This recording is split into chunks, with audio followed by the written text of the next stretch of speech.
Facebook आहे ना, गेलं ना, हे काय झालं ना.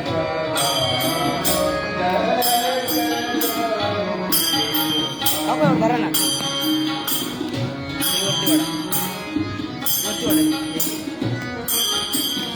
चिंता बसतो तुम्ही लावा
देवर्षी नारद महाराज की जय.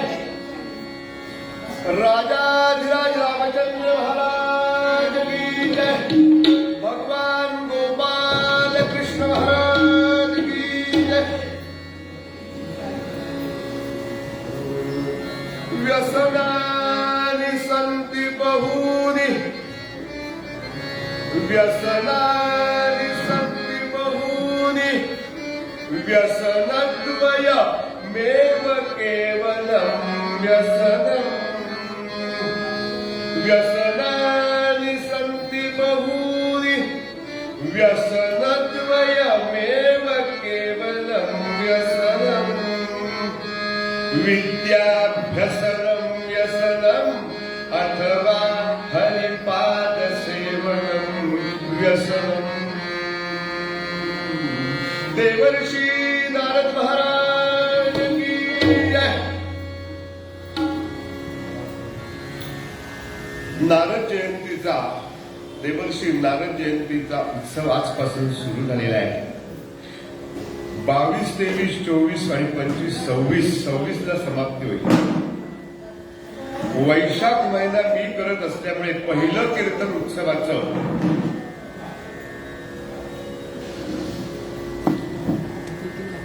वैशाख महिना मी करत असल्यामुळे पहिलं उत्सवाचं कीर्तन माझ्याकडे करण्याची संधी भाग्य मला प्राप्त झालेलं आहे. काल कोणतरी म्हणाला, बुवा तुम्ही ओपनिंग बॅट्समन आहात.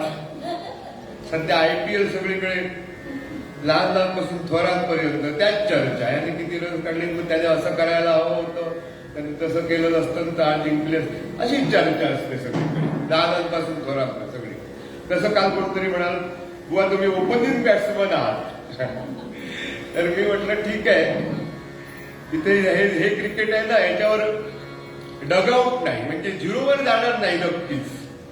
काहीतरी 5, 10, 15, 20, 50 दादांची कृपानंतर सेंचुरी सुद्धा मारता येऊ शकते इथे. तेव्हा ओपनिंग बॅट्समन असलं तरी डगआउट झिरोवर जाण्याची काही इथे शक्यता नाही. देवर्षी नारद महाराज की जय.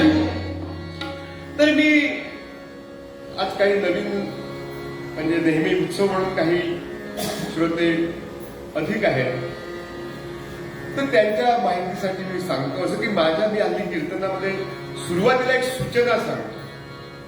ती असते मोक्याची. म्युच्युअल फंडवाले देतात धोक्याची सूचना. ते लिहितात काय की तुम्ही आहे याच्यामध्ये फायदा, पण शेअर मार्केटवर अवलंबून आहे. ते गडगडलं, उद्या निवडणुकीचं काय उलटं सुलटं झालंच आणि गडगडलं तर मग त्यावेळेला तुम्हाला असलेली मुद्दल सुद्धा मिळेल की नाही हे शंका आहे. म्हणून ते खाली सूचना लिहितात. की हे शेअर मार्केट्सवर अवलंबून असेल, तुम्ही काय करायचं ते विचारपूर्वक करा. ती धोक्याची सूचना असते, पण आपली इथे मोक्याची सूचना आहे. हे जे सगळं ते आपण करतो आहोत ते कशासाठी? ती मोक्याची सूचना कायम माझ्या लक्षात राहावी, मी विसरू नये. म्हणून मी प्रत्येक सुरुवातीला विषयाला सुरुवात करण्याबद्दल तो श्लोक म्हणतो. तो माझ्या आवडीचा श्लोक आता झालेला आहे. श्लोकार्धेन प्रवक्ष्यामि यदुच्यते ग्रंथकोटिभिः. श्लोकार्धेन प्रवक्ष्यामि यदुच्यते ग्रंथकोटिभिः. ब्रह्म सत्यं जगन्मिथ्या जीवो ब्रह्मैव न परः. भगवान गोपाल कृष्ण महाराज की जय. याच्यावर मी जास्ती विवेचन करणार आहे, पण प्रत्येक दिवशी ह्याच्याबद्दल थोडंसं सांगितल्याशिवाय पुढे जाता येत नाही, कारण ती सूचना आहे. हे जे सगळं चाललेलं आहे, कीर्तन असू दे, हिमनगाची टोक आहे, तो खूप पर्वत आहे आतमध्ये. हिमनग समुद्रात असतो ना, वरती एवढं टोक दिसतं. काय काय ते दिसत नाही म्हणून बोटी फुटतात आणि ती टायटॅनिक घटना घडलेलीच, त्याच्यावरून पिक्चर निघतो. सांगायचं हे कीर्तन, प्रवचन, भजन आणि हे सगळं जे आहे, व्रत, वैकल्य, काही असं तपश्चर्या, काही जे आहे ते हिमनगाचा टोक आहे. अजून भरपूर मोठा प्रवास आहे आणि तो केवढा आहे, कुठपर्यंत जाऊन पोहोचणार? ब्रह्म सत्य, जगत दिसणारं जग जे आहे हे पूर्णपणे खोट आहे. आणि हे मी सांगत नाही, आपले सगळे संत महात्मे आणि शंकराचार्य, व्यास सगळे सांगतायत. आणि एवढंच तर खरं समजून घ्यायचं आहे या जीवाला. पण तेच तर काम करते. दिसतंय ते खोट आहे आणि ज्याच्यामुळे दिसतं ते ब्रह्म सत्य आहे. ही अनुभूती येते, त्यांना मग म्हणतात ब्रह्मचैतन्य किंवा ब्रह्मपदी लीन असलेले. पण ब्राह्मण या शब्दात तर मी काही जास्त बोलत नाही, कारण काय गोष्टी आउटडेटेड झाल्यात की काय असा प्रश्न पडावा, कारण कलियुगाचा महिमाच तसा आहे. पण ब्रह्म सत्यम इथपर्यंत ही अनुभूती या नरदेहामध्ये येऊन जर झाली तर जन्माचं सार्थक झालं. कारण जीव ब्रह्म आहे. हा जो जीव आहे त्याला कळतो, मी कीर्तन ऐकतोय, मी करतोय, मी वाजवतोय, मला असं अनुभूती जी इथे येते, तो अनुभव घेणारा जीव हा ब्रह्मच आहे. आणि दिसणारं जग खोटं आहे, पण ज्याच्यावर ते विराजमान आहे ते ब्रह्म सत्य आहे. ही अनुभूती जो ज्याला मिळाली त्याचं जीवन धन्य. आणि तिथपर्यंत म्हणून त्या श्लोकामध्ये श्लोकार्धेन अर्ध्या श्लोकाच्या एका ओळीतच सांगतोय जे कोट्यावधी ग्रंथांमधून सांगितलंय. काय? ब्रह्म सत्य जगन्मिथ्या जीवो ब्रह्मैव न परः. ही सूचना माझ्या कायम लक्षात राहावी यासाठी मी नेहमी सुरुवातीला सांगत असतो आणि मग विषयाला सुरुवात करतो. तर आजचा विषय जो प्रतिपाद्य विषय आहे, विवेचनाचा विषय आहे. देवर्षी नारदजी यांच्या या उत्सवामुळे असा जर छंद लागला तर जीवनाचं पोट कल्याण होईल. असा छंद जाय तुटोनिया भवबंध. हे जे पद्य आहे पूर्वरंगाचं, हे गोविंदबुवा हौशिंग पूर्वाश्रमीचे गोविंद तारकाश्रम स्वामी महाराज ते स्वतःला दीन म्हणून घेत असत. आणि म्हणून जय जय रामकृष्ण हरी हे पद्य सुद्धा मी नारद मंदिराचाच विद्यार्थी आहे आणि आम्हाला पहिल्या वर्गात शिकवलं होतं की दीन म्हणून शरणागत दीना चरणीने, असे दीन जिथे जिथे असेल ते गोविंद तारकाश्रम स्वामी महाराजांचं पद्य असतं. आणि याच्यामध्ये सुद्धा या पद्याच्या शेवटच्या चरणात दीन जन हरीशी अपुला करीती तो सुख कन्न असे. आणि म्हणून ज्याने आयुष्यभर कीर्तन केलं, कीर्तन सेवा केली आणि म्हणून ज्यांना वैराग्य प्राप्त झालं, कारण कीर्तनाचा विषयच तो आहे भक्ती, ज्ञान आणि वैराग्याची बीजारोपण करण्याची जागा म्हणजे कीर्तन आहे. अष्टसात्विक भाव वृद्धिंगत होण्याची जागा म्हणजे कीर्तन आहे. आणि ते झालं एकदा की मग हळूहळू ज्ञानाचा प्रवास सुरू होतो. आणि जेव्हा ज्ञान होतं तेव्हा तिथेच वैराग्य आपोआप तिथे होत्या. मग कोणती इच्छा राहत नाही ज्ञान झाल्यावर. आणि त्यालाच विरक्ती. आणि अशी विरक्ती ज्यांना आली ते पूर्वाश्रमीचे गोविंदबुवा हौशी म्हणजे गोविंद तारकाश्रम स्वामी महाराज. आपल्याला विरक्ती येते, सर्वसाधारण माणसाला 4 वेळा विरक्ती येते. भोजन आणते, पोटभर जेवण, उगाच जेवलं एवढं नको जेवायला, 2 तास जाऊ देत, लगेच डबे शोधायला सुरुवात, भोजन आणते. त्यांचे स्मशान आणते. एखाद्याला सोहळ्याला निरोप द्यायला जेव्हा जातो स्मशानात तेव्हा आपल्याला पण एक दिवशी असं जायचं आहे, काहीतरी तजवीज करायला हवी. काय आला प्राणी जन्मासी गेला, जन्मासी आला आणि मरून गेला, असं नको व्हायला. असं तेव्हा क्षणिक वैराग्य पुढे स्मशान आणते. स्मशानात सुद्धा येत असतो प्रत्येकाला ती परिस्थिती बघितल्यानंतर. हा मला सुद्धा एक दिवशी असंच त्या काय त्या विद्युत दाहिनीमध्ये, आता विद्युत दाहिनी त्याच्यामध्ये असं लपटणार, आपल्याला पण जायला असं ते वैराग्य येतच. मैथुनात सांगायची गरज नाही. आणि कीर्तन ऐकल्यानंतर सुद्धा बुवाला येतं की नाही केल्यानंतर माहिती नाही, पण गोविंदबुवा हौशींना आले कीर्तनाचा परिपाक म्हणून त्यांनी संध्या धर्म स्वीकारला. बुवाला येत आहे की नाही ती पुढची गोष्ट, पण श्रोत्याला थोडं क्षणिक का होईना हा बुवा सांगतो ते बरोबर आहे, असं वागायला पाहिजे, जीवनात काहीतरी येऊन करायला पाहिजे, अशी विरक्ती क्षणिक का होईना येते. पण सतरंजी झटकली की रहाड गाडग्याच्या चक्रात उसाचं जसं तो ऊस जसा टाकतात तसा एकदा काय रहाड गाडग्यात गेला माणूस जीव की संपलं कीर्तनातलं कीर्तनात. अशी विरक्ती असते. अशी आपलीसारखी क्षणिक विरक्ती नाही, तर कायम ज्याला कीर्तनाचं फलित म्हणून ज्याला विरक्ती आलेली आहे असे गोविंदबुवा हौशी यांनी अनेक पद्यरचना केलेल्या आहेत. आणि त्याच्यापैकी ही एक आहे असाधरी छंद जाय तुटोनिया भवबंध. आधी भवबंध आहे हे आधी समजायला हवं ना. मी बंधनात आहे की नाही नेहमी सांगत होते. रोग जे काही आहे अलीकडचे ते पहिल्या 2ऱ्या 3ऱ्या स्टेजला समजतच नाही, पण 4थ्या स्टेजला डॉक्टर म्हणतात आता घेऊन जा, आता घरीच बघा, काय ईश्वरावरती भरोसा ठेवा. तसा मी बंधनात सापडलोय हे आधी समजतच नाही, आणि समजलं तरी कळलं तरी वळत नाही. तर हा भवबंध जो आहे तो जर तोडायचा असेल, ह्या भवबंधनात सापडलेल्या जीवाला जर त्याच्यातून मुक्त करायचं असेल तर असाधरी छंद जाय तुटोनिया भव. अनेक उदाहरणं दिली आहेत याच्यावर विवेचन. हा जो अभंग आहे याच्यावर विवेचन करणं म्हणजे सगळी आख्यानच सांगण्यासारखी आहे. सगळी आख्यानं लागोपाठ आली. टिटवीचा आलाय,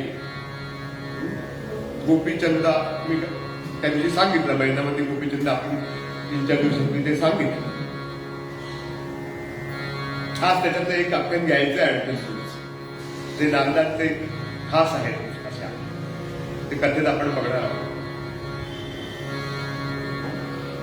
पण छंद माणसाला वेगवेगळे असतात. व्यसनादी संती बहुनी या जगात किती छंद आहेत. गिनीज बुक ऑफ रेकॉर्ड मध्ये येण्यासाठी काय काय करतात लोक.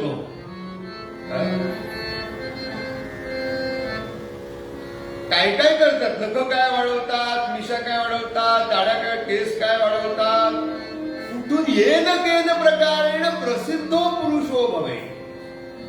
घटम विंध्यात पटम छिंद्या कुर्यात रासभरोहणम येन केन प्रकारेण प्रसिद्धो पुरुषो भवे. मी प्रसिद्ध व्हायला हवं, टीव्हीवर यायला हवं, प्रत्येकाला वाटत असतं. आली तर मोबाईलवरती सुद्धा, मोबाईलच जास्त टीव्हीपेक्षा.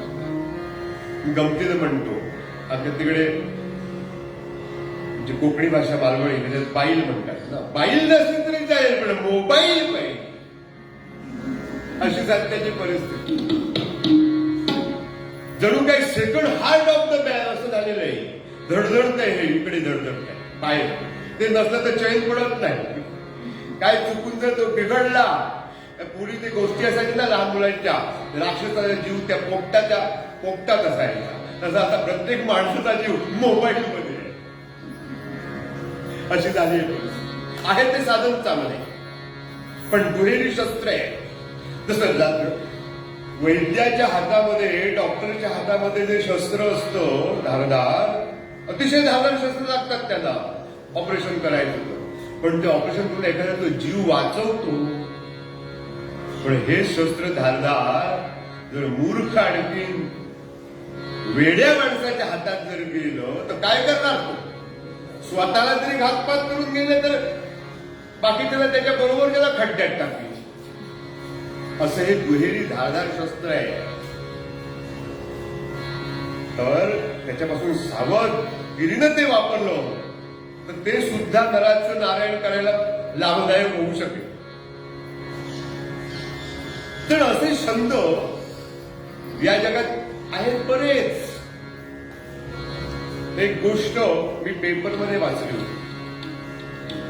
काय छंद कोणाला कसा असेल. पूर्वी जे संस्था असायची ना, काहीतरी एखादा छान कार्यक्रम एखादा करून दाखवला, म्हणजे काय टॅलेंट वगैरे असतं ना, काय टीव्हीवर असतात काहीतरी टॅलेंट सर्च वगैरे काय काय असतात, आणि भयंकर काय काय ते उपद्रव करून दाखवतात. तसं त्यावेळी सुद्धा होती. प्रत्येक वेळी आहे. त्यावेळेला राजा काही नाही कसं बक्षीस द्यायचा. म्हणून एखादं काय केलं, आपण काहीतरी नवीन राजाला करून दाखवूया गंमत, जादूगिरी. म्हणून त्याने काय केलं, एक मोठी सुई घेतली आणि मेजावरती उलटी रोवली नेढवरती, आणि मोरीचा दाणा घेतला बारीक, म्हणजे त्याच्यातून तो नेढ्यातून आरपार जाईल असा. अशीच ती मोठी त्या आकाराची सुई घेतली, मोहरी त्याच्यातून आरपार जाईल असा. आणि इकडे ते टेबल टेनिस खेळतात कसं तसं एका बाजूला राहायचं, मधोमध ती सुई रोवायची दाबट म्हणा, आणि त्याच्या बरोबर इकडून तो मोहरीचा दाणा फेकायचा की तो नेढ्यातून आरपार बाहेर पडायला पाहिजे. कठीण आहे आपल्याला. सुई धागा होणं कठीण आणि मोहरीचा धागा इकडून तिकडे टाकायचा आहे. पण त्याने तपश्चर्याने फळ मिळतं. 12 वर्षानं एक तप म्हणतात. 12 वर्षानं कोणत्याही गोष्टी सिद्धी प्राप्त होते असं म्हणतात. त्याप्रमाणे त्याने 12 वर्ष मेहनत घेतली आणि आलं त्याला यश. बरोबर एकदा तिकडून दाणा फेकला तो मोहरीचा की बरोबर नेण्यातून तिकडे पडायचा. सिद्धी प्राप्त झाली त्याला. म्हणून आता हा प्रयोग राजासमोर करून दाखवायचा. राजा तुला फार मोठं बक्षीस देईल, किती मेहनत घेतली आपण.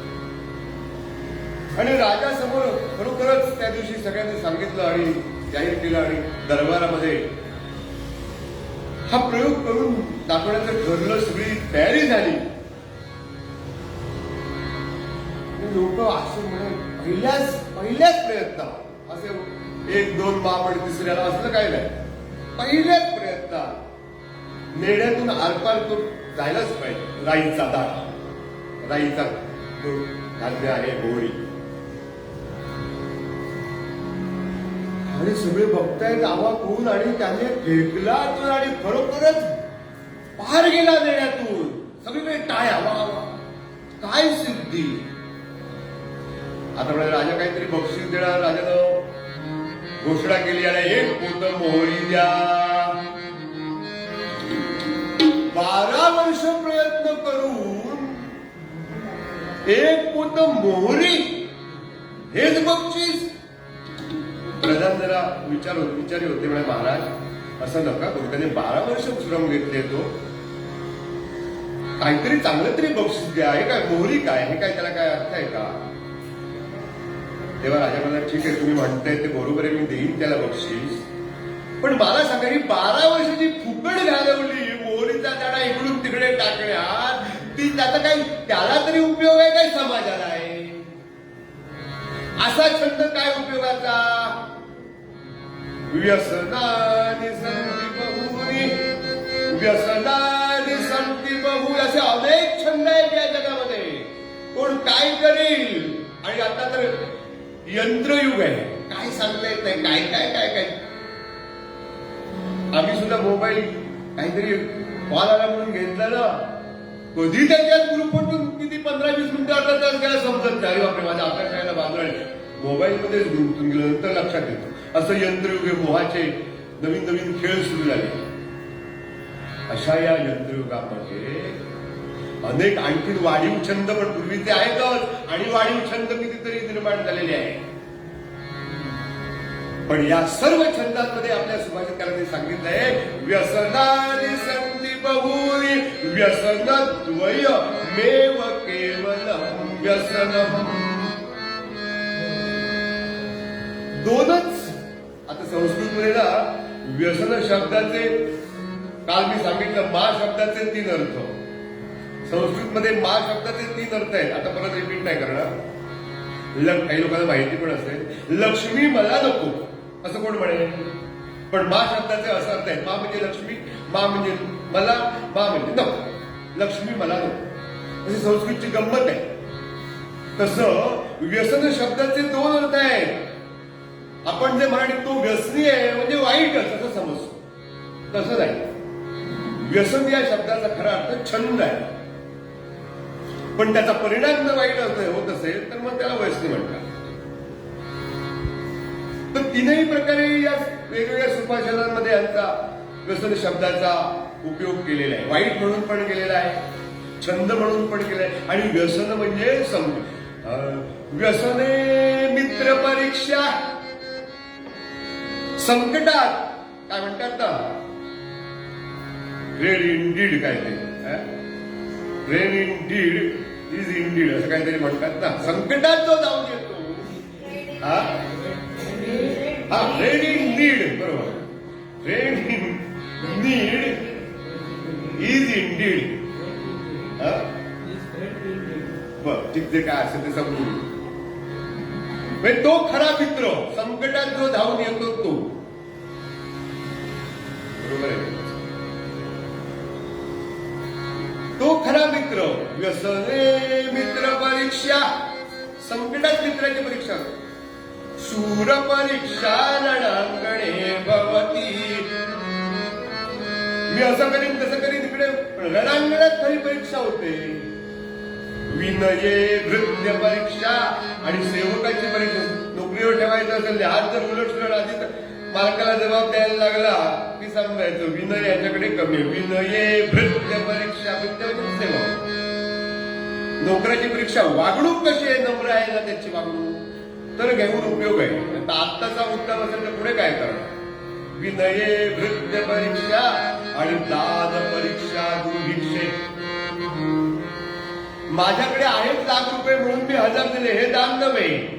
मला गरज असताना सुद्धा मी दुर्भिक्षाच्या वेळेला तरी दानाची परीक्षा होती. दानी किती आहे माणूस. तसं व्यसन ह्या शब्दाचा इथे संकट अर्थ. व्यसन म्हणजे छंद आपण बघतोच आहोत आता. आणि आणखीन एक सुभाषित आहे त्याच्यामध्ये व्यसन शब्दाचा वाईट छंद अशा अर्थाने आलाय बघा. काव्य शास्त्र विरोधेन कालो गच्छति धीमता.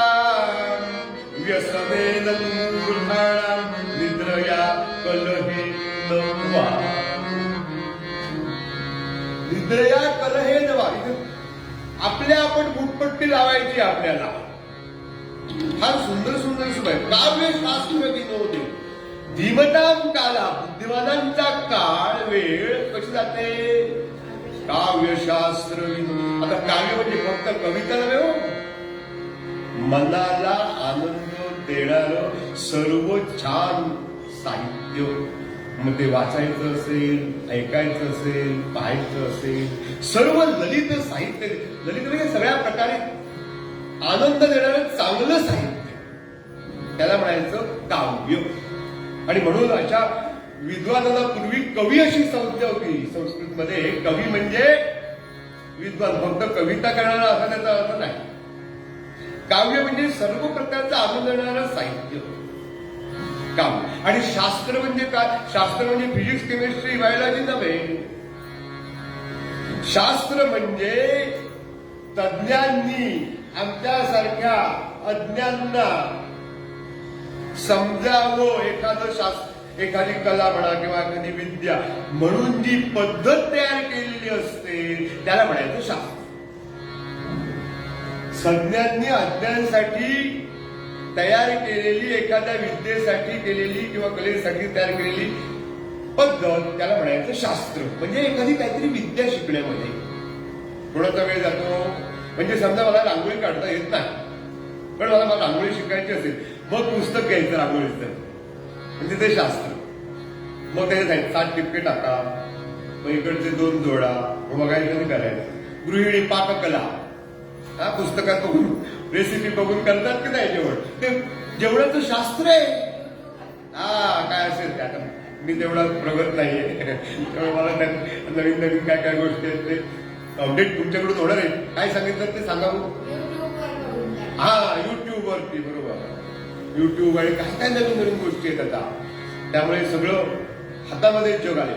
सांगायचं तात्पर्य काय की काव्यशास्त्र विनोदेन कालो, विद्वानांचा, बुद्धिवान, बुद्धी ज्याला बुद्धिवादी आपण जर असू, आपल्याला समजत असू, तर आपला काळ असाच जायला पाहिजे 24 तासातला. थोडी झोपायची गोष्ट वेगळी, पण काव्य किंवा शास्त्र यांच्या विनोद म्हणजे करमणूक, यांच्या करमणुकीने मनाला आनंद देत जर आपला जर वेळ जात असेल तर आपण बुद्धिवाद्यांमध्ये आहोत. आणि व्यसने निद्रया कलहे नवा. आणि मूर्खांचा काळ कसा जातो? काही तिथे वाईट अशा अर्थाने काहीतरी ती दिवसभर टीव्ही तर टीव्हीच बघत बसायचं, मग क्रिकेट तर क्रिकेटच बघत बस, उपयोगच नाही त्याला. असं काहीतरी वाईट गोष्टींमध्ये त्याला म्हणायचं व्यसन म्हणजे वाईट छंद. नाही जर जमलं तर काय, झोपायचं, दिवसभर झोपतच. निद्र या तमोगुण वाढलेला असतो, म्हणून त्याला मूर्खाच्याकडे रीत टाकायला निद्र या. आणि काहीच जर झोप पण द्यायचं, काय करायचं? कलह. आपण तरी भांडायचं, नाहीतर दुसऱ्यांची दोघांची भांडण लावून आपण मजा बघायची. हे सुद्धा मूर्खपणाचं लक्षण आहे हो. काही लोक समज कशी भांडण लावून मजा. नारदांचं उदाहरण, नारद हे कळकळीचे होते. देवर्षी नारद यांना कळ फिरवत असे. कळीचे म्हणजे बटन कुठे स्विच ऑन ऑफ केला की काय घटना घडणार, हे कळकळ समाजाच्या कल्याणाची. ते भांडण लावणारे नव्हते. काय भांडण लावणाऱ्या लोकांना म्हणतात काय, आला कळीचा नारद. हा देवर्षी नारदांना असं म्हणणं म्हणजे चुकीचं आहे. ते त्यांना समाजामध्ये चांगल्या घटना, समाजाच्या भल्यासाठी कुठचं बटन फिरवलं, कळ कोणती दाबली की घटना छापली, हे ज्यांचं ज्ञान आहे. नार म्हणजे ज्ञान आणि द म्हणजे देणारे. नारद या शब्दाची व्युत्पत्ती अशी आहे, जगाला ज्ञानाचं रस पाजणारे ते नारद. आणि नारदांचे असं कधीच बोलले. त्या निमित्त मला सुचलं, ते मी काही विचार केला नव्हता. सांगायचं तात्पर्य की काही मूर्ख लोक भांडण स्वतः भांडतात, नाहीतर दुसऱ्याचं भांडण लावून मजा बघत असतात. म्हणजे हे काही बुद्धिवाद्यांचं लक्षण नाही. म्हणजे आपण जर या काही कॅटेगरीत येत असू तर समजायचं आपण बुद्धिवादी, काव्यशास्त्र विनोदेनं, नाहीतर या खालच्या ओळींमध्ये आलो तर आपण मूर्खाच्या. तर इथे व्यसन येणं म्हणजे इथे वाईट छंद हे सांगण्यासाठी मी तुम्हाला दाखवलं आणि चांगलं पण होतं म्हणून मी सांगतो. तर व्यसनाने असा जरी छंद, या जगात अनेक छंद आहेत, पण सुभाषित काय सांगतात, दोनच छंद व्यसनानि संति बहुनी व्यसनद्वयम् एव केवलम व्यसनम. छंद म्हणायला लायक म्हणजे ते म्हणतात अति तिथे माती, पण हे छंद अति झाले तरी माती नाही होत, जीवनाचं सार्थकच होतं. कोणते दोन छंद आहेत? दोनच छंद माणसानं करायला पाहिजे या जगामध्ये, बाकीचं काही नाही केलं तरी जाईल. विद्याभ्यसनम व्यसनम, एखाद्या सद्विद्येचा सतत अभ्यास करणं हे व्यसन फुकट जाणार नाही. या जन्मात ती विद्या जरी कामी आली नाही तरी तो जीव लक्ष्मी इथेच राहते, म्हणून ती कराग्रे कराग्रे वसते लक्ष्मी करमते सरस्वती करमूले तु गोविंदः प्रभाते करजु. काय हो सुभाषित आहे, सकाळी हाताला बघू नये सुभाषित म्हणून केवढे ऋषींचे आपण उपकार आहेत. कराग्रे, हाताच्या बोटावरती लक्ष्मी चंचल आहे, कधी हातात येईल कधी दिसते सांगता येत म्हणून उमऱ्यावरती सीमेवरती तिची पूजा असते सगळ्या ठिकाणी. हाताची शरीराची सीमा म्हणजे हाताच्या बोटांवरती तिचं स्थान ठेवलं आहे. कराग्रे. पण सरस्वती, मला इंग्लिश मधला शब्द आठवतो, खूप गोड शब्द आहे, आपण त्याला पाठांतर म्हणतो ना, त्या इंग्लिश मध्ये काय म्हणतात, learn by heart. By heart. ही सरस्वती आहे ना, की ती इथे असते, हृदयात असते, आणि ती जीव जेव्हा जातो तेव्हा सरस्वती म्हणजे विद्या त्याच्याबरोबर येत असते, लक्ष्मी येत नाही. म्हणून सकाळी हाताचं दर्शन करायचंय. कराग्रे वसते लक्ष्मी करमध्ये सरस्वती, हृदयस्थ आहे ती सरस्वती. म्हणून या जन्मात जर आपण, आता काय माझं वय झालं मी कशाला शिकू नाही, या जन्मात जर ती विद्या कामाला आली नसली तरी पुढच्या जन्मात ती येणार आहे, कारण ती आपल्या बरोबर येणार आहे. ती सरस्वती आहे आणि या खेळांचा आधार गोविंद आहे. म्हणून सकाळी हाताचं दर्शन करायचं. कराग्रे बसत. तर इथे ते सगळे विद्याभ्यसनम व्यसनम, कोणत्याही सद्विद्येचा अभ्यास करत राहणं हा छंद चांगला. आणि तेवढी मला काही जमत नाही हो, माझी काय बुद्धी चालत नाही एवढं सगळं तुमचं सांगता येतं शिकायला. असं जर असेल तर हरिपाद जर विद्येचा अभ्यास करायला जमत नसेल तर मग हरिहरी हरिभजन. हरिभजन का? मूर्खाला सुद्धा सांगितलं हरिभजन. काही जमत नसेल ना करायला, अहो तो हरीच, त्याची कृपा झाली तर मूकम करोति वाचालम घयते गिरीं यत्कृपातमहं वन्दे परमानन्दमाधवम्. काही जरी येत नसेल तर हरिहरी देवाचं नामस्मरण करणं, हे दोन छंद फक्त आयुष्यात माणसाचा. एक छंद दोन पैकी हे दोनच छंद महत्वाचे आहेत, बाकी काही उपयोगाचे नाही. विद्याभ्यसनम व्यसनम अथवा हरिपाद सेवनम व्यसनम. किती बोलावं तेवढं कमी आहे. आपला पूर्वरंग संपून छानस स्वतः नारदांनी केलेलं कीर्तन आपल्याला ऐकायचंय माझ्या पोबड्या भाषेत. म्हणून असा घरी छंद जाय तुटोनिया भवबंध. गोविंद तारकावंश महाराज सांगतात की छंद असा ह्या आता सांगितल्यापैकी एक छंद जर धरला, कोणतीही विद्या, कोणतीही सद्विद्या, म्हणाल इंजिनिअरिंग करून काय ईश्वर प्राप्ती, हो शेवटी मूळ तत्व तिथे. आम्ही काय पैशासाठी विद्या शिकतो, डाळ तांदळाची विद्या इंजिनिअरिंग आणि अमुक अमुक, पण ती आत्मानुभूतीसाठी आनंदासाठी शिकलो तर तबला सुद्धा ईश्वर प्राप्त करून देतो. गायन सुद्धा, वादन सुद्धा, कोणतेही फिजिक्स असू देत, गणित असू देत, ते शेवटी त्या सर्व देव नमस्कार केशव प्रतिगच्छ. सगळ्या विद्या शेवटी ज्याच्याकडे निर्माण झाले त्याच्यातून त्याच्याकडे जातात. म्हणून असा जरी छंद, आणि कोणकोणते छंद लागला टिटविला, तिने समुद्रही आटविला, मैनावतीने कृतार्थ केला, गोपीचंद बघितला इंद्रच्या अनुसार.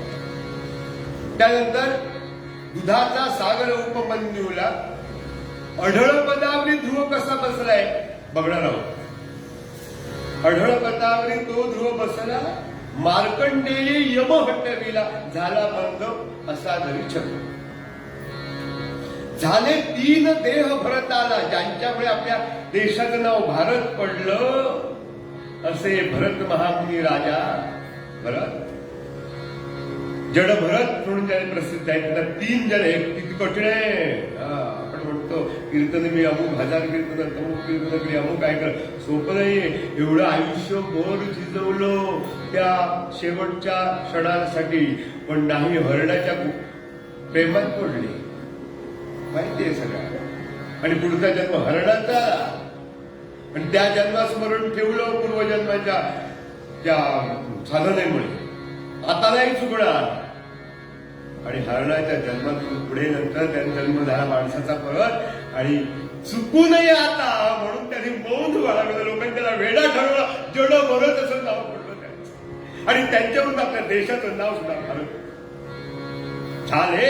3 देह भरताला, रावण रामरूप तो झाला, गोपी चढल्या गोलोकाला, यशोदानंद जाय तुटोनिया. आळीस भ्रमराचा अध्यास. आपल्याला माहितीये कुंभारवाशी, आता नाही पण गावाकडे बघितलेलं आहे लहानपणी आम्ही सुद्धा. कुंभारवाशी घर बांधायला लागली की आजी म्हणायची आत्याचं दूध दुधत होईल. दूध वगैरे तेव्हा असायच्या घरात गाई म्हशी वगैरे, त्यामुळे दूध दुभत येईल असं म्हणतात. ते कुंभारवाशी घर बांधायला लागली मडक्यासारख्याच. कुंभार म्हणजे खरोखरच ते छान मडकी बांधते भिंतीवर, आणि त्याच्यात एक आई आणून ठेवते, आणि त्या आईला सतत येता जाता काही ना काही टोचत. आळीस भ्रमराचा अध्यास. काय सूक्ष्म निरीक्षण आहे.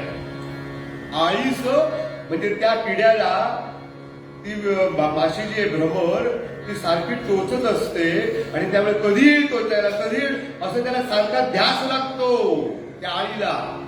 आणि एक दिवशी स्वतःच ती भ्रमर होऊन जाते.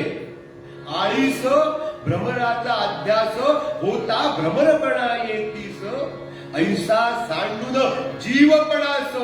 मी जीव नाही, जीव ब्रह्म आहे, मी तो ब्रह्माचा अंश आहे, असा सतत जर ध्यास लागला तर तो लवकरच त्या आळीच जसा भ्रमराचा रूप प्राप्त झालं, तसं जीवात्म्याला सुद्धा ब्रह्मस्वरूप प्राप्त होईल.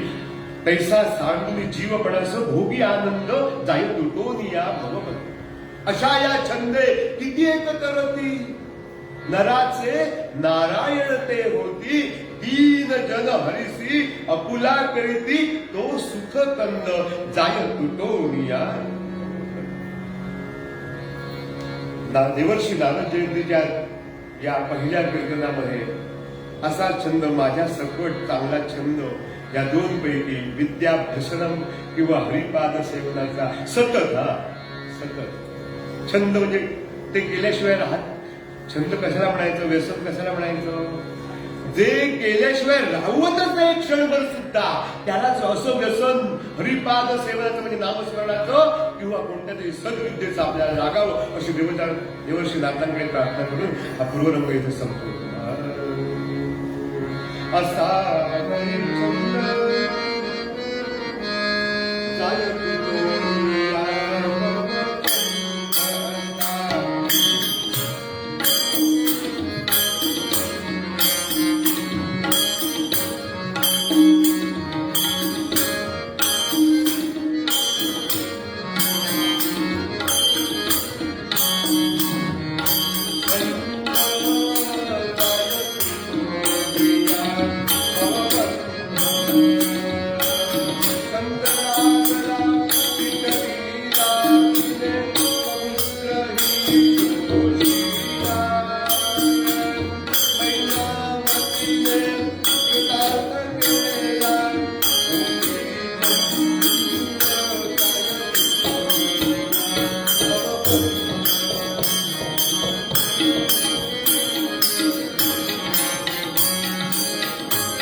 राजाधिराज रामचंद्र महाराज की जय.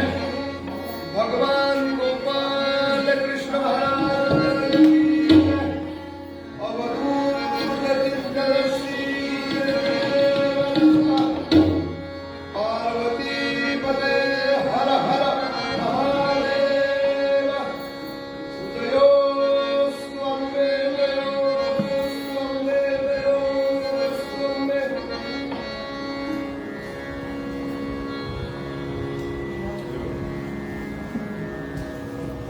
देवर्षी नारद महाराज की जय.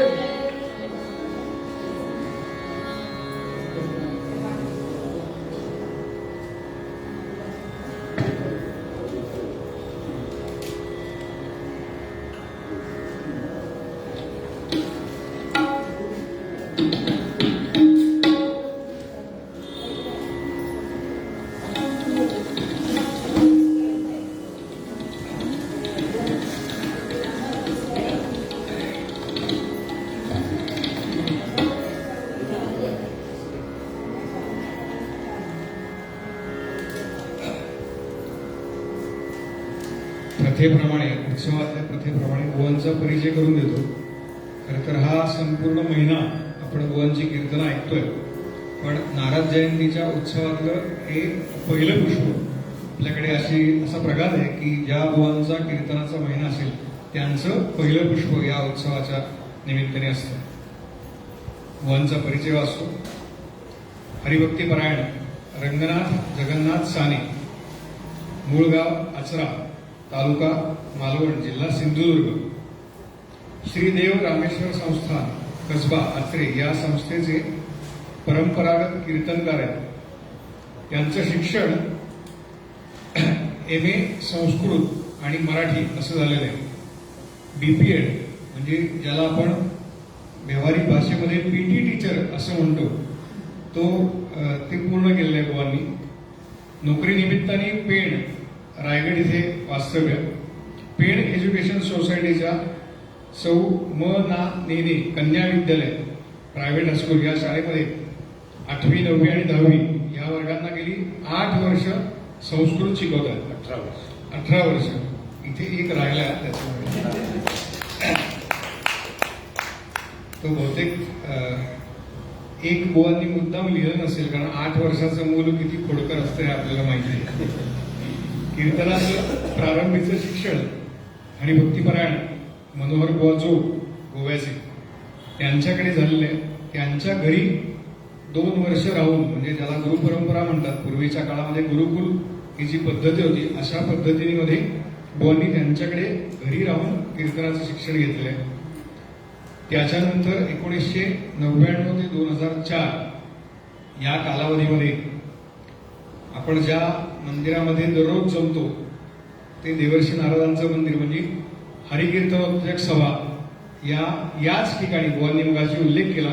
या ठिकाणी प्रशिक्षण वर्गाची सगळी वासंतिक वर्गाची 5ही वर्ष त्यांनी पूर्ण केली आहे. त्याच काळामध्ये हरिभक्तीपरायण रामचंद्र बुवा भिडे आणि हरिभक्तीपरायण उद्धव बुवा जावडेकर आणि त्याचबरोबर लीलाताई गोळे यांचं सुद्धा त्यांना मार्गदर्शन लाभलेलं आहे. याच काळामध्ये श्री हरिभक्तीपरायण वामनभाऊ कोल्हटकर यांच्याशी परिचय झाला आणि त्यांच्याकडे आजही कोल्हटकर बुवांकडे बुवांचं शिक्षण चालू आहे आणि यापुढेही चालू राहील असं त्यांनी परिचयामध्ये दिलं. ही बुवांची काय म्हणतात, म्हणजे एखादा माणूस किती नम्र असतो त्या नम्रतेचं उदाहरण आहे. गेल्या वर्षीपासून काही गोष्टी हल्ली मोठ्या आवाजातच सांगाव्या लागतात ना, बऱ्याच वेळेला कळत नाही बघा. म्हणजे 150 वर्षापूर्वी सुद्धा मोठा आवाज काढला होता, त्याच्यामुळे मग हळूहळू पुढे काही वर्ष गेली आणि मग 60-70 वर्षापूर्वी स्वातंत्र्य मिळालं. त्यामुळे कीर्तनकाराचा आवाज मोठाच पाहिजे. गेल्या वर्षीपासून त्यांचे आजोबा कीर्तनाची सेवा करत होते. त्या इंदळे, मुंगणे, किंजवडे आणि चिंतर आणि साळशी या गावामध्ये असे जे उत्सव चालतात 5-5 दिवसाचे, तर ते उत्सव बुवांनी पुन्हा चालू केले आणि जीवनाच्या अखेरपर्यंत ते उत्सव असेच सक्रिय राहावे याकरता बुवा कार्यरत राहणार आहेत. मी सगळ्यांना पुन्हा एकदा बुवांचं स्वागत करण्यासाठी विनंती करतो आणि देवर्षी नारायणांचा प्रसाद बुवांना द्यावा अशी विनंती. देवर्षी नारायण स्वामी महाराज की जय.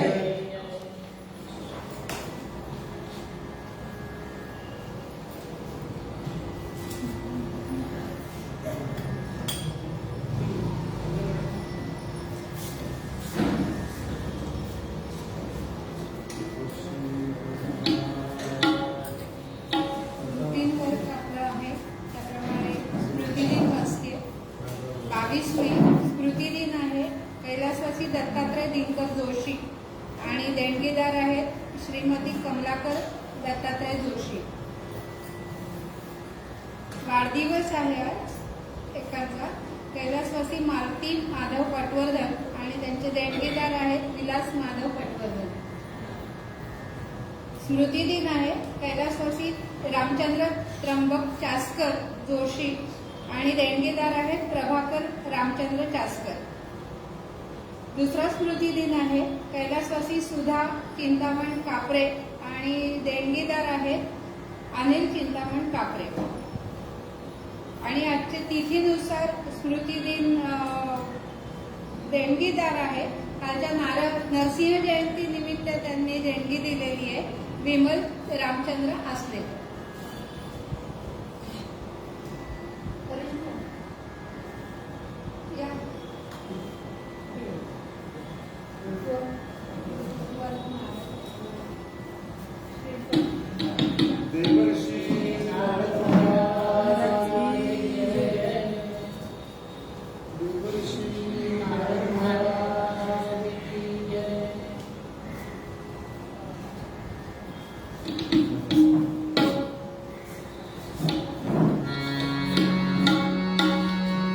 खरं म्हणजे ही काय म्हणजे औपचारिकता सोडली तर माणसाचा परिचय हा त्याच्या वागणुकीतूनच व्हायला पाहिजे.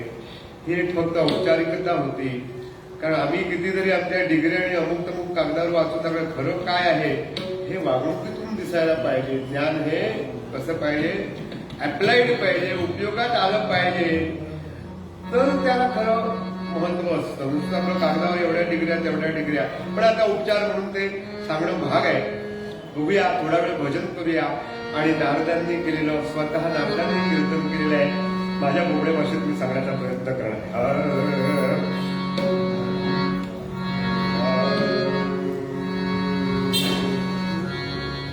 घटिका गेली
मोठा आहे.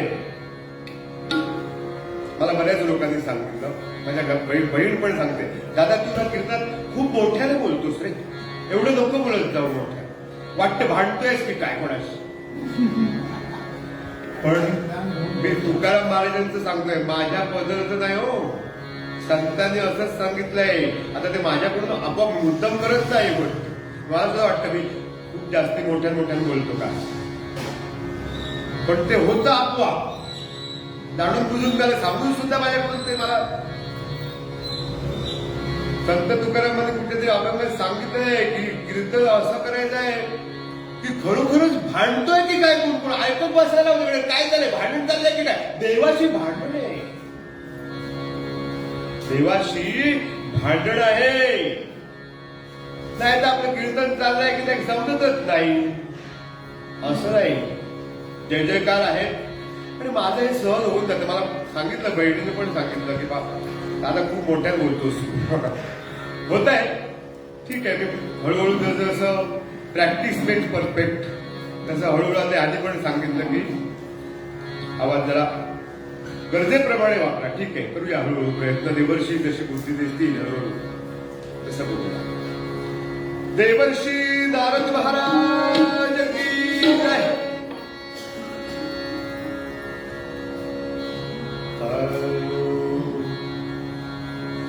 स्वयंभुव मंचा पुत्र से जो, स्वयंभुव मंचा पुत्र से जो, राजा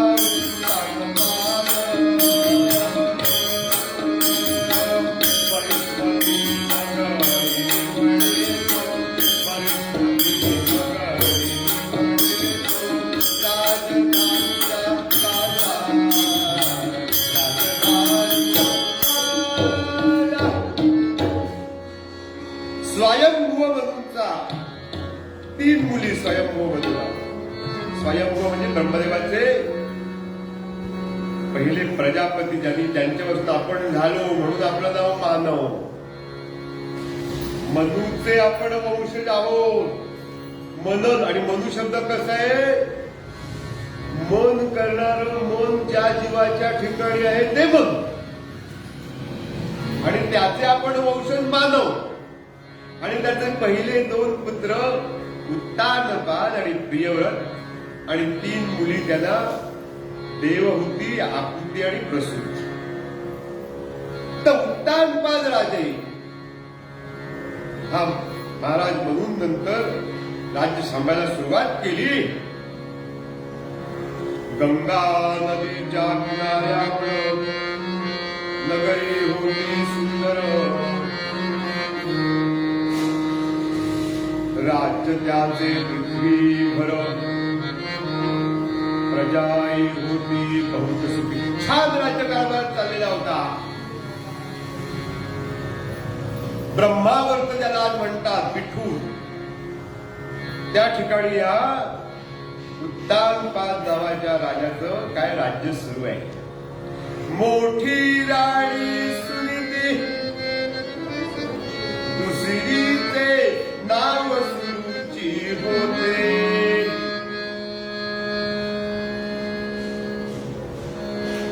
राजा तिच्या अधीन, सुनीती मंदिरी कधी न जात. 2 राण्या, मोठी राणी सुनीती, नावाप्रमाणे ती नीतीनं वागणारी होती. पण नीती कोणाला हवी, ती नावडती झाली. सुरुची, मनाला वाटेल तसं वागणारी सुरुची, ती राजाची आवडती झाली.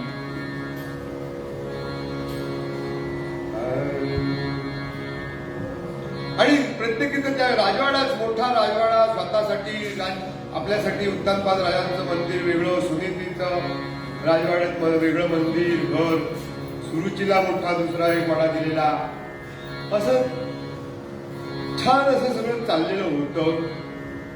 पण राजाचं एक सगळं चांगलं होतं, पण एक हा सुरुचीला जास्ती महत्व द्यायचं. सुनीती चांगली असून सुद्धा तिला महत्व कमी, तिच्याकडे जात नसे जास्त. सुरुची बरोबरच जास्त वेळ.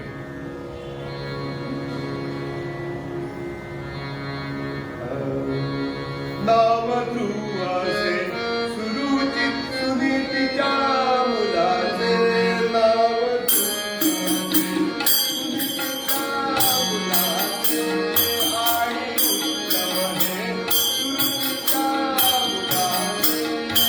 सुरुचीच्या मुलाचे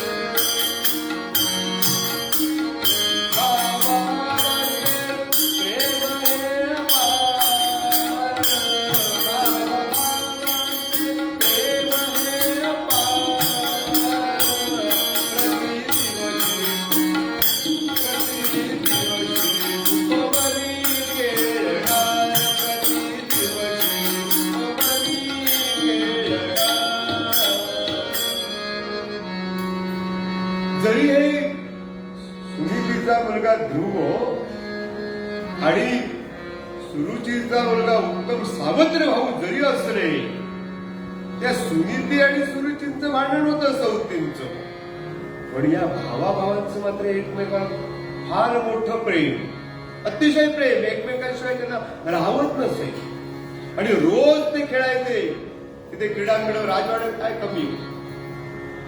आणि ध्रुव आणि उत्तम रोज खेळायचे, एकमेकांचं अपार प्रेम त्यांचं.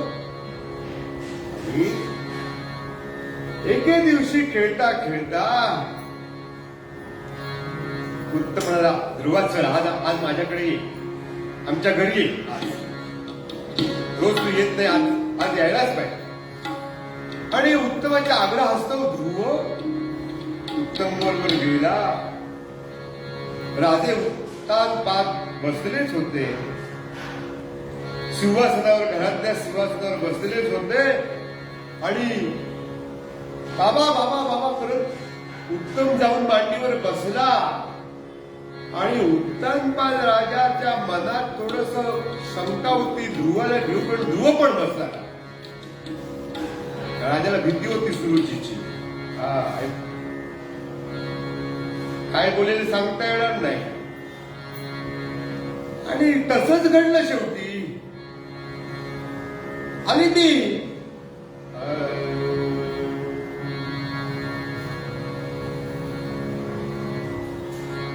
हवा तुझं अंग पित्याचा, हवा तुझं दरी अंग पित्याचा, ओटी जन्म रे माया. हवा दरी तुझं अंग पित्याचा, ओटी जन्म रे माया. त्या मुलीच्या मुलाचं अधिकार नाही कैसा.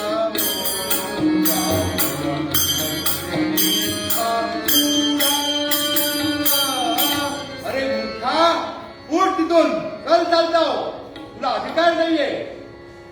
या वडिलांच्या मांडीवर बसण्याचा अधिकार तुला नाही. तुला जर या बाबा म्हणून जर तुला बसायचं नसेल या उत्तानपाल राजांच्या मांडीवरती, तर तुला माझ्या पोटी जन्म घ्यायला लागेल. सुनीतीच्या मुलाला हा अधिकार मिळू शकत नाही. आणि तुला जर इच्छा नसेल ना, तर जा नारायणाचं तपश्चर्या कर, नारायणाची, आणि तपश्चर्या करून जन्म माझ्या पोटी मागून घे. असं खडसावलं त्या एवढ्याच्या 5 वर्षाच्या ध्रुवाला. सुरुचीनं काय मोठ्या माणसाचे अपमान होतात, लहान मुलांचा अपमान असतं का? पण ध्रुवाला असं उठवल्यानंतर किती वाईट वाटलं असेल, कल्पना करा. बिचारा डोळे पुसत पुसत रडत रडत घरी आला. मुसमुसत घरी तो आला.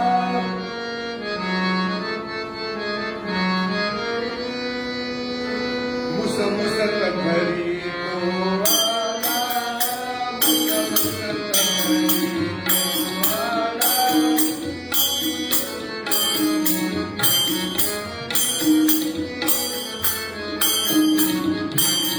आई म्हणे रे बाळा,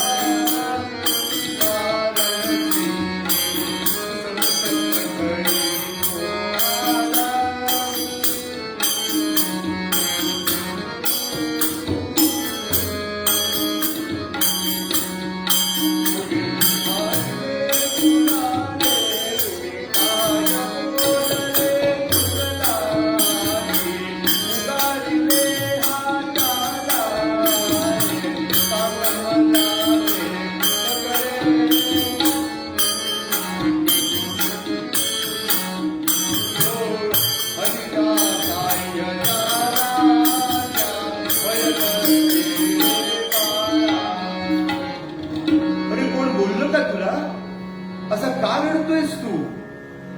तर कोणी मारलं का तुला? अरे ज्याला देव सहाय्य असतं, नारायणाची ज्याच्यावर आशीर्वाद असतो, त्याला कोणी काही करत शकत नाही. तू घाबरू नकोस. असं सुनीती आपल्या मुलाची समजूत घालते. आणि ध्रुवानं सांगितलं, असं असं घडलं माझ्या सुरूची आईनं असं मला बोलली ती. तुला जर बाबांच्या मांडीवर बसायचं असेल तर नारायणाची तपस्या करून माझ्या पोटी जन्म घ्यायला लागेल. अरे होय का? मी किती वर्ष हे अनुभवते, तुला आज अनुभव आला. पण द्वेष तिच्याबद्दलचा राग जर सोडलाच ना तर ती खोटं नाही बोलली, खरंच बोलली. जर तुला जर काही प्राप्त करून घ्यायचं असेल, हो म्हणा, मला अशी जागा प्राप्त करून घ्यायची आहे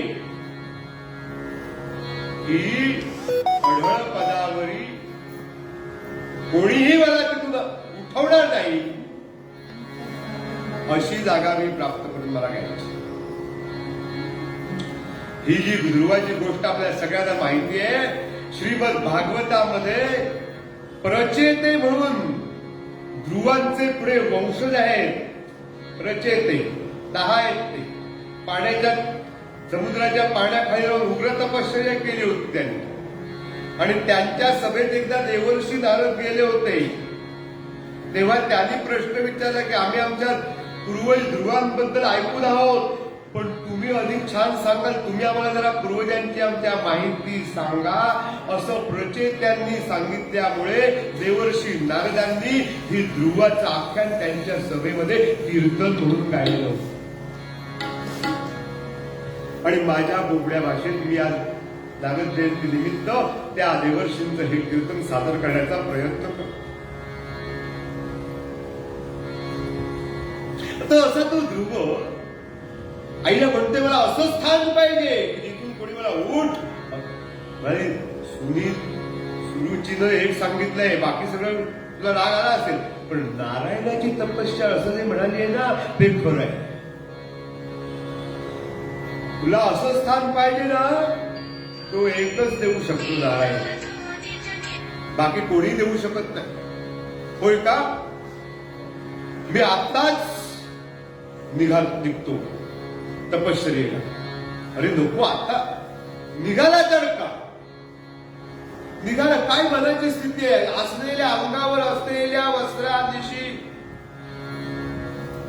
निघाला ध्रुव वनामध्ये. गंगा नदीच्या किनाऱ्यावर यांचं राज्य आहे आणि जवळ असलेल्या वनामध्ये हा निघाला. आणि परमेश्वराची अडवतोय, हाका मारतोय, ये रे माधवा दीनवत्सला, ये रे माधवा दीनवत्सला, नाही रे अजूनी पाहिले मी तुला, ये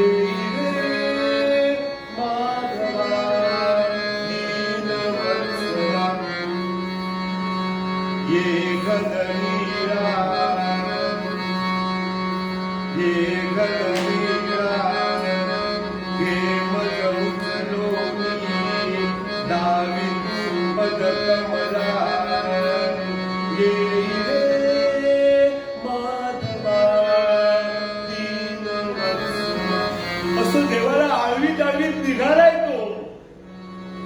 मी तुला पाहिलं नाहीये, कसा आहेस तू? मला आईनं सांगितलं नारायण देईल तुला असं स्थान, म्हणून तू लवकर ये. मला माहिती नाहीयेस तू कसा आहेस तो, पण तूच येऊन मला सांग मी आहे नारायण म्हणून. असं तो ईश्वराला आळवतोय. आणि एवढ्यात कुठून तरी ब्रह्मवीणेचा आवाज कानावर पडला. सुंदर ध्यान मनी नादे भरून जाई, वाटते देवपुरी वंदन त्याला, सावळा धावून आला. विणेचे आवाज पडले आणि लांबून एक आकृती दिसते. पितांबर वगैरे असं नेसलेलं आहे. बहुतेक हा चाला बहुतेक सावळा धावून नारायणच आला असं वाटतंय त्याला. पण ते नारायण देवर्षी नारद होते स्वतः. नारदांचं वैशिष्ट्य आहे, त्यांची कीर्तन जी आहे ती कोणत्या तरी गोष्टी सांगत नाही, आपल्या जीवनात घडलेल्या गोष्टी सांगतायत नारद कीर्तनातून. कारण या गोष्टीमध्ये स्वतः ते एक महत्वाचं पात्र आहे. आणि नारदांची ती वीणा त्याच्या कानावर पडते आणि दुरून नारदांना बघतायत ह्या वनामध्ये एवढासा 5-6 वर्षाचा कोण बरं मुलगा आहे. आणि म्हणून धावत धावत धावत नारद गेले जवळ आणि त्या मुलाला अगदी उचलून घेतलं. असं एवढं छोटं मुलं कसं काय वनात आला. नारदांनी उचलून घेतलं त्या ध्रुवाला आणि विचारलं, अरे तो एवढा राजपुत्रासारखा सुंदर गोरा छान मोठं मस्त तुझं तेवढा छान दिसतो आणि तू इकडे वनात कसा आलाय.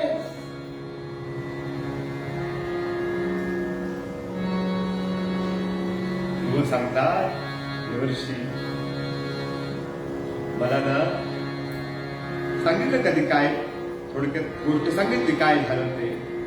आणि मला आता अढळ स्थान पाहिजे, अशी जागा पाहिजे जिथून मला कोणीही उठ असं म्हणलं. आणि ते फक्त आईनं मला सांगितलंय, दोन्ही आईनं सांगितलंय, सावत्र आईनं पण सांगितलं आणि माझ्या आईनं पण सांगितलंय की ते असं स्थान फक्त तुला नारायणच देऊ शकतो. आणि म्हणून मी नारायणाला प्रसन्न करून घेण्यासाठी निघालेलो आहे. देवर्षी नारद म्हणाले, अरे किती लहान आहेस तू, हे जंगल त्यात किती श्वापद आहेत वेगवेगळ्या प्रकारचे, खाऊन टाकतील तुला. तू आता घरी जा, चांगला मोठा हो आणि मग इतर लोक जसं 50 नंतर नारायणाला बघतात तसं त्याची मग तपश्चर्या करायला ये. आता एवढ्या लहान वयात तुला कसं जमेल हे सगळं. देवर्षी मला आणि हे बघ ती सावत्राईनं बोलली असेल पण एवढं रागवायचं, माफ कर, क्षमा कर तिला. नाही वेळेला मी क्षत्रिय आहे, क्षमा म्हणून ब्राह्मणांचा असतो, मी नाही, मला सडोळपण पाहिजेच, मी क्षमा करणार नाही.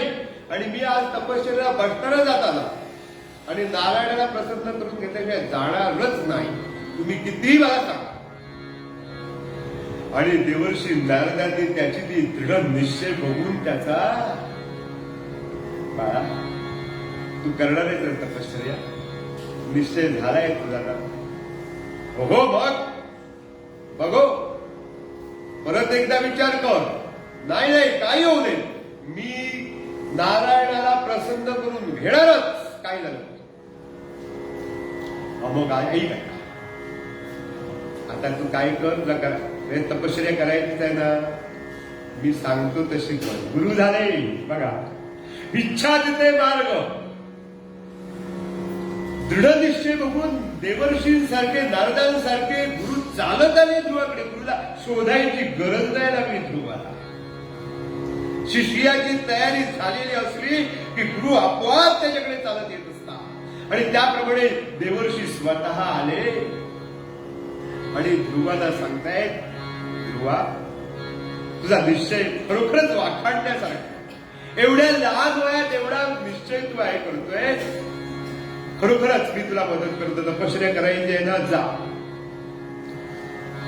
यमुना नदीच्या ठिकाणी मधुवन आहे आजही, तिथे वृंदावन, मथुरा आणि मधुवन तिथे असं. मी आता मला 2 वर्षापूर्वी जायची संधी मिळाली, मी गेलो होतो आणि तिथे रासलीला झालेली आहे त्या मधुवनामध्ये.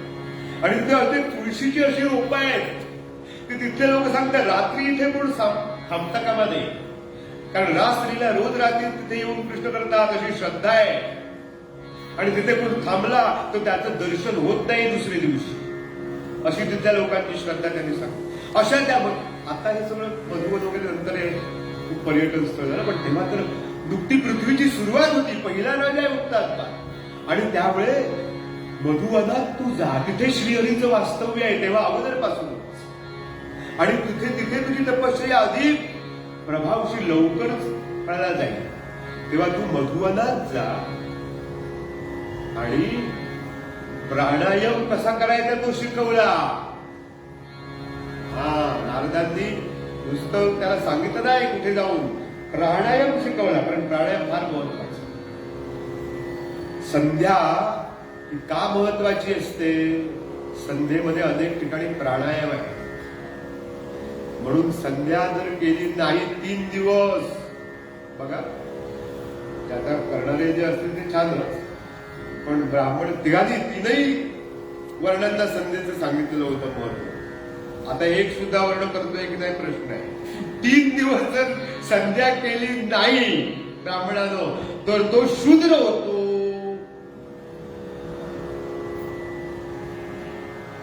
आणि परत त्याला सगळं करून एखाद्या वेळेस तो परत येईल, पण तो शूद्र होतो. शूद्र म्हणजे एकदमच खाली. अशी त्याची अवधी 3 दिवस. 3 दिवस फक्त. आम्ही किती वर्षानुवर्ष करत नसतात काही. आणि ब्राह्मणांचं फक्त टीका नाही करत. पण आता ब्राह्मणस्य मुखमासी, मुखच आहे ते. सांगायचं तात्पर्य ध्रुवाला प्राणायाम शिकवला नारदांनी. पूरक कसा घ्यायचा, कुंभक कसा करायचा, रेचक कसं त्याला शास्त्र आहे. कसं नाही प्राणायाम करून आपला एक बाजून घेतला अथवा दुसऱ्या बाजून सोडला, थोडा वेळ त्याला गणित आहे. एकदा म्हणत घ्यायचा आहे मंत्र, एकदा म्हणत घ्यायचा आहे. 4 वेळा म्हणत, 4 वेळा जवळ यायचं, 1-2 वेळा म्हणत ठेवायचा आहे कुंभकात आणि 2 वेळा म्हणत सोडायचा आहे. असा पूरक, कुंभक आणि रेचकाचा तो प्राणायाम नारदांनी ध्रुवाला शिकवला आणि सांगितलं जा म्हणा, मधुवनात जा आणि तिथे तपश्चर्या कर यमुनेच्या काठावरती. आणि मंत्र पण सांगितला. ओम नमो भगवते वासुदेवाय, नमो भगवते वासुदेवाय.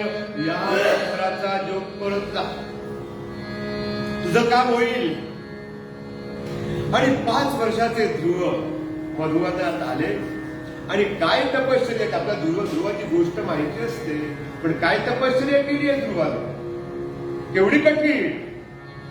पहिला महिना फक्त 3 दिवसांनी, प्रत्येक 3 दिवसानंतर बोर आणि कपित्त म्हणजे कवठ नावाचं फळ तिथे जास्त असते, म्हणून बोर आणि कवठ अशी 2 फळं खाऊन 3 दिवसांनी खायची फक्त.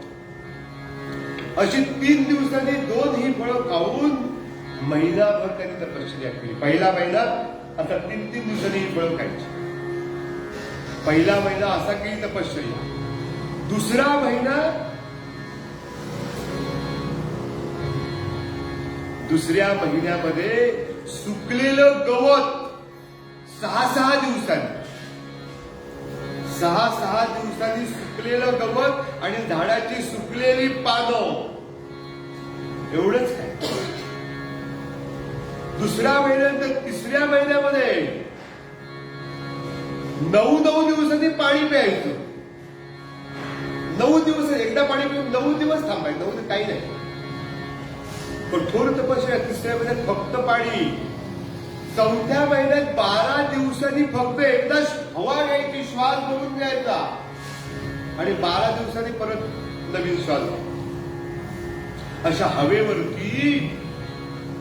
आणि त्याला 5व्या महिन्यामध्ये चितश्वास, ज्याला केवळ कुंभक म्हणतात, ज्या अवस्थेमध्ये ज्ञानेश्वरांनी संजीवन समाधी घेतलेली आहे आणि केवळ कुंभकावस्थेमध्ये ते आहे, अशी कुंभक अवस्था त्या ध्रुवाला 5व्या महिन्यामध्ये प्राप्त झाली. काय कठीण तपश्चर्या केली वा काय निश्चय. तुका म्हणे निश्चयाचे बळ, तुका म्हणे तेची फळ. काय कठोर निश्चय आहे. उगाच नाही आज ध्रुव म्हणून सगळ्यांना दर्शनासाठी दिशा दर्शक होणार बसले तिथे. आणि एवढी कठीण तपस्या झाल्याबरोबर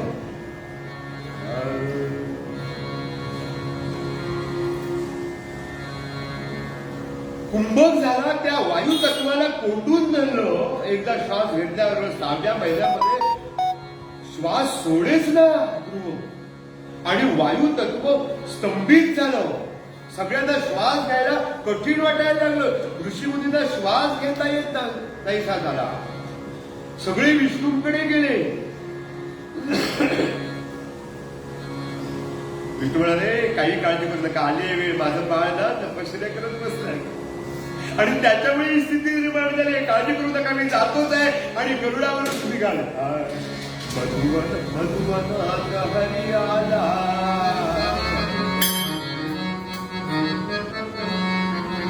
मधुवनात हरी आला, मधुवनात हरी आला, बाळाचा प्रती केला, मधुवनात हरी आला, मधुवनात हरी आला.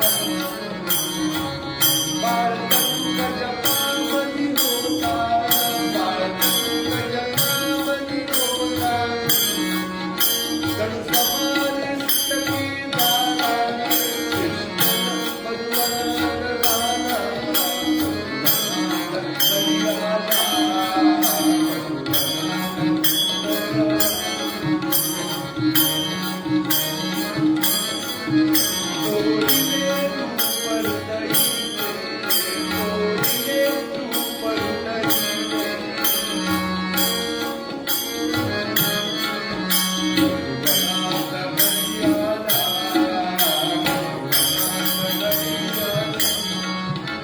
आणि गरुडावरून थेट आले ते ध्रुवाच्या समोर उभे राहिले.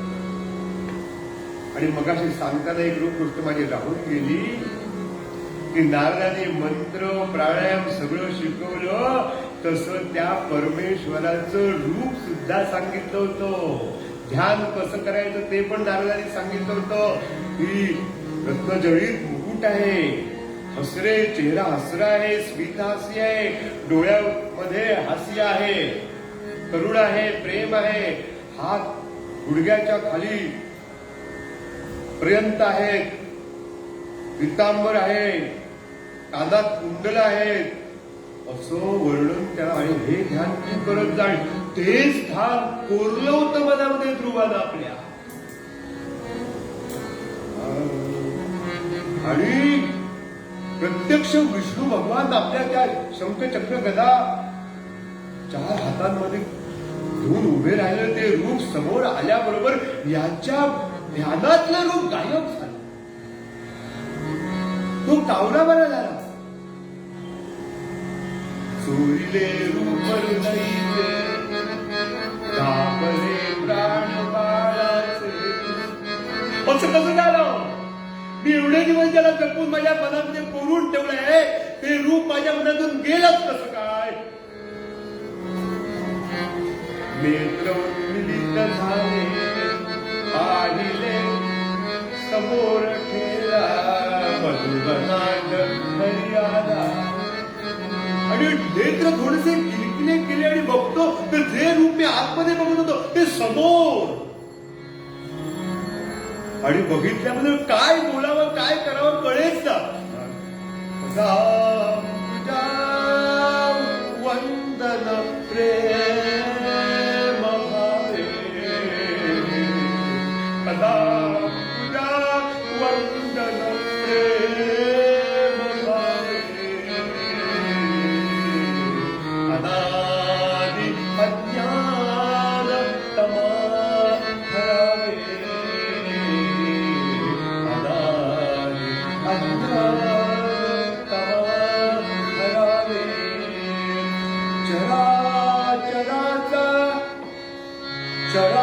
चराचराचा आदि तू अनंत, चराचराचा आदि तू अनंत, येरो निरामो मम अंतरात, सदैव रामो मम अंतरात, रामचा वंदन प्रेम भावे. काय करावं ध्रुवाला समजेना. गडाबडा लोळायला लागला पायावर भगवंताच्या. जे रूप मी आतमध्ये बघत होतो ते बाहेर प्रगट झालेलं आहे. आणि काय करू मी आता? चराचराला तू मला बोलता येत नाही. आणि हे भगवंत मिठी मारू का भगवंताला? काय करू? चुंबन घेऊ का? मिठी मारू की काय करू? समजेच ना तुम्हाला. अशी स्थिती झाली ध्रुवाची. आणि भगवंताच्या लक्षात आलं की ध्रुवाला बोलायचंय, पण बोलू शकत नाहीये. भावावस्था एवढी जबरदस्त होती की वाणी स्तब्ध झाली. आणि म्हणून हातातला शंख आणि त्याचा स्पर्श केला ध्रुवाच्या गालाला आणि सरस्वतीचा प्रवेश झाला. आणि ध्रुव बोलाला, यो अंतः प्रविश्य मम वाच प्रसुप्ता संजीवयन्त किल शक्तिधरा स्वधा अन्य हस्त चरण श्रवणत्वक त्वचादीन प्राणान नमस्ते भगवते तुभ्यं भगवान गोपाल कृष्ण महाराज. आणि अशी ध्रुवानं 18 श्लोकांमध्ये स्तुती केली की अरे देवा, ज्याच्यामुळे माझ्यामध्ये चेतना, माझ्या इंद्रियाला निर्माण झाली आणि मी बोलू शकलो, असा तू माझा प्राणच आहेस. आणि तुझ्यामुळेच मी हे सगळं तुला बघू शकतोय, तुला ऐकू शकतोय, तुला पाहू शकतोय. हे तुझ्यामुळे तू माझा प्राण म्हणून माझ्यामध्ये परत आलायस. आणि असं हे म्हणाले, हो बाळा, किती 18 श्लोक स्तुती केली ध्रुवानं. सुंदर स्तुती, ध्रुव स्तुती म्हणून प्रसिद्ध आहे भागवतात. आणि भगवंत म्हणाले, बाळा, तू ज्यासाठी तपश्चर्या केलीस ना, ते स्थान मी अगोदरच ध्रुवलोक तयार करून ठेवलंय तुझ्यासाठी. ज्याच्या सभोवती संपूर्ण विश्व नव्हे, संपूर्ण आकाशगंगा. आपला सूर्य ना आकाशगंगेतला एक बारीक टिपका सुद्धा नाहीये. बारीक एकदा जर बघितलं आकाशगंगेत ना, तर टिकलीपेक्षा सुद्धा कमी, म्हणजे कालावरती तीट काढतात ना, त्याच्यापेक्षा सुद्धा कमी सूर्याचं स्थान आहे. अशा कितीतरी सूर्यमाला ज्या आकाशगंगेत आहेत, अशी आकाशगंगा ज्याच्या भोवती फिरते. काय आकर्षण आहे त्या गुरुत्वाकर्षण केवढं आहे त्या ध्रुवाचं. ते स्थान तिच्यासाठी तयार करून ठेवलंय बाळा. पण आता तुला लगेच नाही मिळणार ते. तुझ्या वडिलांनंतर तुला 36,000 वर्ष राज्य करायचंय. आणि ते केल्यानंतर तू ध्रुवलोकात जाशील आणि तिथे ध्रुव तारा म्हणून सगळ्या जगाला दिशादर्शक म्हणून काम करशील. असं भगवंतांनी सांगितलं. पुढचं भविष्य पण सांगितलं, उत्तमाचं काय होईल सगळं सांगितलं. भगवंताने सांगितलं, जा आता तू. पण ध्रुव पाहतोय भगवंताकडे आणि एवढ्या भगवान अंतर्धान. थोडासा खट्टूच होता मनामध्ये ध्रुव. एवढं लढवपण मिळालं तरी सुद्धा का तो काय विचार करत होता, अरे एवढे परमेश्वर जो काहीही देऊ शकतो, तो परमेश्वर मला प्रसन्न झाला असताना मी मागून मागून काय मागितलं? आईच्या त्या सावत्राईच्या रागापोटी अढळपच मागितलं रे. जी मुक्ती, जी मुक्तीसाठी सगळ्यांचे प्रयत्न चालू असतात, ती मुक्ती मी मागायला विसरलो कसा? जाऊ दे, काय हरकत नाही. आता झालेल्या गोष्टीला थोडासा मृत्यू होऊनच तो गेला. त्याचं स्वागत झालं. पुढे राजा नारदांनी अगोदरच जाऊन राजांना सांगितलं, उत्तरपालांना सांगितलेलं होतं सगळं. आणि त्याप्रमाणे ध्रुव भगवंतांनी सांगितल्याप्रमाणे 36,000 वर्ष राज्य करून ध्रुव मृत्यूच्या पाठीवर पाय देऊन, काय ताकद आहे ध्रुवाची, मृत्यूला वाकून त्याची पायरी करून ध्रुव लोकामध्ये अढळ पदावरी बसला. अढळ पदावरी बसला. आजही त्याचा तो आस आहे. म्हणजे एखाद्या घाण्याभोवती मधला खांब असतो आणि बाजूला बैल फिरत असतो, तशी आकाशगंगा त्या ध्रुवाला आस मानून त्याच्या भोवती तो आहे, त्याचं आकर्षण आहे, म्हणून हे सगळं चालू आहे. एवढी ध्रुवाची तपश्चर्या जबरदस्त आणि अढळपद ध्रुवलोक त्याला प्राप्त झालेला आहे. आणि या ध्रुवाचं दर्शन विवाहामध्ये आहे. विवाहामध्ये ध्रुव दर्शन काय आहे? जसा ध्रुव अढळ आहे ना, त्या नवीन नवरा पती पत्नींना गुरुजी नेऊन उत्तर दिशेला दाखवतात. दिवसा जरी ध्रुव दिसत नसला तरी सांगतात इकडे ध्रुव आहे आणि अढळ स्थानी त्याने अढळ स्थान मिळवलेलं आहे. तसा आमचा संसार सुद्धा अढळ होऊ नये अशी प्रार्थना ध्रुवाकडे करायची आहे ध्रुवदर्शनाच्या वेळी. असं केवढं स्थान त्या ध्रुवानं आपलं निर्माण केलं. आज काय सांगावं, बोलू नये. घटस्फोट डिवॉर्स हा आपल्या संस्कृतीतील शब्द नाही. हा इंग्रजांनी आपल्याला लिहिलेली देणगी आहे. ती चांगली की वाईट मला माहिती नाही. आज बघा तुम्ही कसलं ध्रुवदर्शन ते कसलं काय. आज घटस्फोट आणि डिवॉर्स म्हणजे जणू काही खेळच झालेले पण या ध्रुवानं जसं आपल्याला छंद लावून, ईश्वराचा छंद 5व्या वर्षी लावून 6 महिन्यामध्ये शेकडो जन्मांनी जी गोष्ट साध्य होऊ शकत नाही ती केवळ आणि केवळ 6 महिन्यामध्ये प्राप्त करून घेतली. अशा ध्रुवांचं छंद त्यातली थोडीसरी एक थोडासा बिंदू जरी आपल्याला त्या छंदातला प्राप्त झाला तरी आपल्या जीवनाचं कल्याण होईल असं सांगताना असा छंद ध्रुवाला लागला तसा आपल्याला पण लागावा असं सांगताना गोविंद तारक सांगतात आपल्या पूर्वपद्धती.